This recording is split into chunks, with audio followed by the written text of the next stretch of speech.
दोस्तों, हमारा देश पौराणिक समय से ही ऋषियों महर्षियों की तपस्थली रहा है। हिंदू धर्म ग्रंथों में कई ऐसे ऋषियों महर्षियों का वर्णन मिलता है जिन्होंने अपने तपोबल से मानव जाति के कल्याण के लिए कई तरह के काम किए। तो वहीं कई ऐसे भी ऋषि हुए जिनकी शक्ति से देवराज इंद्र को भी डर सताने लगता था कि कहीं उनसे देवराज की पदवी कोई छीन न ले। इसी कारण उन्हें जिस किसी भी ऋषि की तपस्या से भय लगने लगता, उनकी तपस्या भंग करने के उद्देश्य से वह स्वर्ग की अप्सरा को पृथ्वीलोक पर भेज देते। ऋषि अप्सरा के रूप और यौवन को देखकर मोहित हो जाते थे। इस वीडियो में हम ऐसे ऋषि की कथा बताने वाले हैं जिन्होंने करीब 1000 वर्षों तक एक अप्सरा के साथ भोग विलास किया। तो आइए जानते हैं ऋषि कंडू के 907 साल संभोग करने का रहस्य। जी हाँ, कथा के अनुसार पौराणिक काल में महान ऋषि कंडू हुआ करते थे जिनका आश्रम गोमती नदी के तट पर था। एक बार की बात है, ऋषि कंडू ने घोर तपस्या करना शुरू किया। वो तपस्या में इतने लीन हो गए कि उन्हें किसी भी चीज का आभास ही नहीं होता था। इस तरह ऋषि को तपस्या में लीन देखकर देवराज इंद्र हमेशा की तरह घबरा गए। उन्हें ये डर सताने लगा कि कहीं ऋषि कंडू उनका स्वर्ग का सिंहासन छीन न ले। इसी डर के परिणाम स्वरूप इंद्रदेव ने ऋषि कंडू की तपस्या भंग करने के लिए प्रमलोचा नामक की अप्सरा को पृथ्वी लोक पर भेजने का निश्चय किया। एक संध्या नृत्य के बाद इंद्र ने प्रमलोचा को अपने पास बुलाया, फिर उसे अपनी सारी योजना बताई। बिना कोई प्रश्न किए प्रमलोचा इंद्र की योजना के मुताबिक पृथ्वी लोक के लिए प्रस्थान कर गई। पृथ्वी लोक पर प्रमलोचा सीधे वहां पहुंची जहां ऋषि कंडू तपस्या में लीन थे। फिर प्रमोचा ने अपनी शरारतों से ऋषि कंडू का ध्यान तोड़ दिया।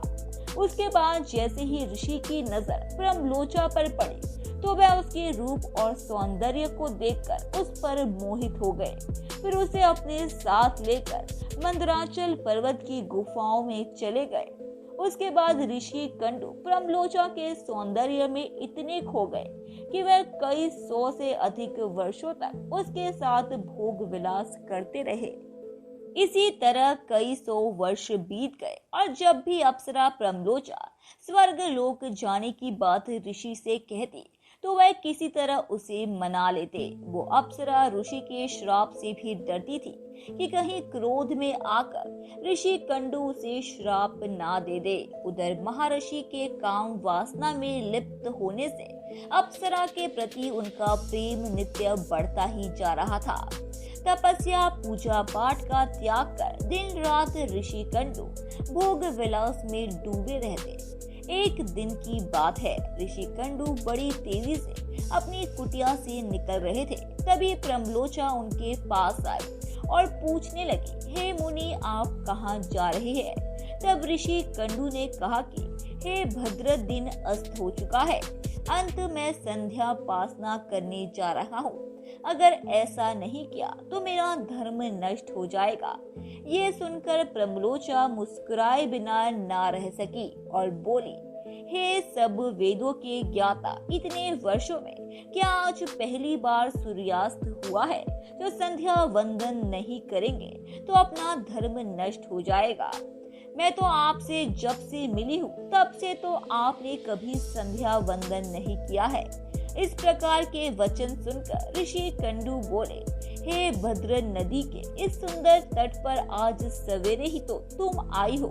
मुझे भली भांति स्मरण है, मैंने आज ही तुमको अपने आश्रम में प्रवेश करते देखा था। अंत अब दिन के समाप्त होने पर संध्या काल हुआ है।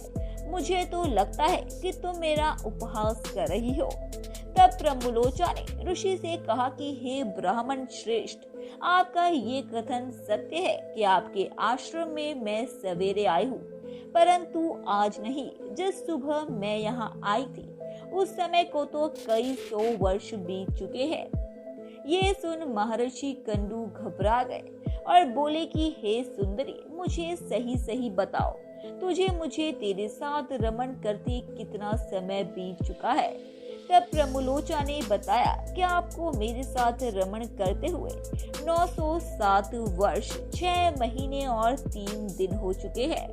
ये सुनकर ऋषि कंडू हैरान हो गए और बोले, हे प्रिय, क्या तुम सत्य कह रही हो या फिर मेरे साथ कोई मजाक कर रही हो?